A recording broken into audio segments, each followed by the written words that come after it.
Well, greetings. It's the weekend and this is your update. And what a week it's been. Don't be fooled by the warm weather. We're still in winter. This is fall, spring. We're going to have three or four more of them before this is all over. So buckle up. But it's been nice having this weather. And I'll talk a little bit more about an opportunity that I got to go out with Timothy a little bit later.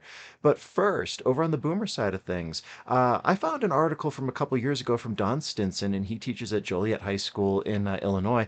And he serves a population that demographically doesn't always have the same opportunities as some other more affluent places. And the article that I found really spoke to me, and follow the link right there, you can see it. He has a no practicing policy in his band, meaning he does not require kids that participate to go home and practice. And there's many reasons for that, but not the least of which is that some of them are in home situations that just aren't conducive to that. Well, part of why that works for him is he creates enough opportunities in school, rehearsals and all that. And I absolutely agree with this. It was borne out for me when I was in high school. I hardly ever practiced, but I was also rehearsing, performing in ensembles, 6 days a week. So check out that article because there were some really surprising, counterintuitive results that he's gotten from that. But the policy really really bore some great fruit. As we're heading into this spring, we're into recruiting season.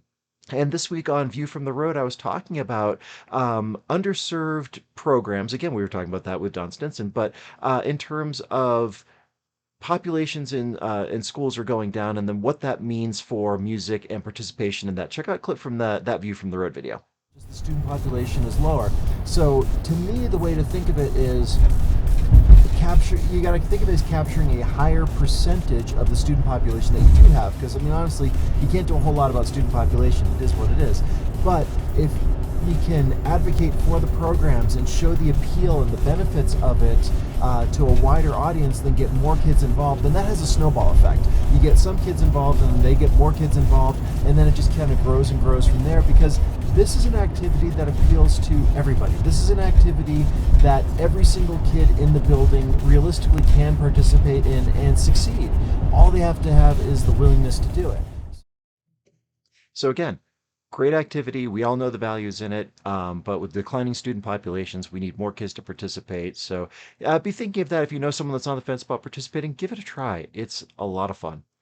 Drums West. It's been a couple of weeks since we've been able to do a drum video. Well, we did a short over on the Drums West YouTube channel, and Peter titled this one Tower of New Orleans, and it's linear drumming adjacent. We've done videos on that before, but he just was kind of playing around with the concept of quasi-linear drumming that has implications with New Orleans jazz, but it was also exemplified in Tower of Power. Check out that short.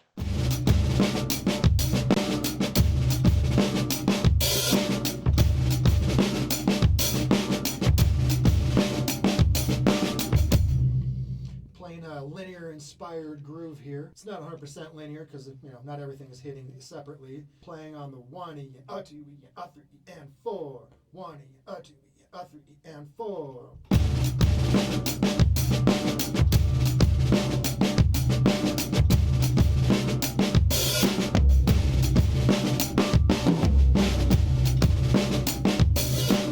Little bit of New Orleans inspiration there. Cool little fun linear beat mostly.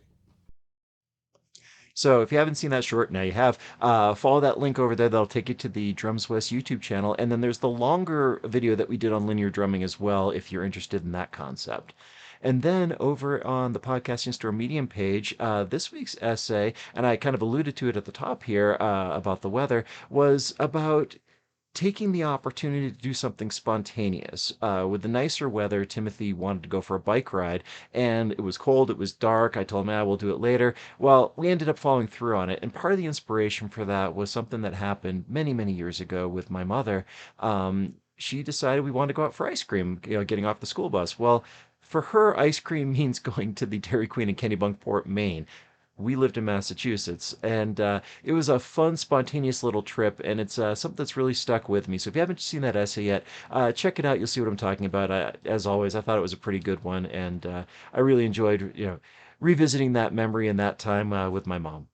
So that is your weekend update. As always, thank you so much for watching. Comment below. Let me know what you think. Like, share, and subscribe. We'll catch up with you next time. If you enjoyed the Weekend Update, do me a favor and follow us on social media, subscribe to our YouTube channels, or visit our websites. This is Drew with Boomer Music Company and thepodcastingstore.com. Thanks for listening.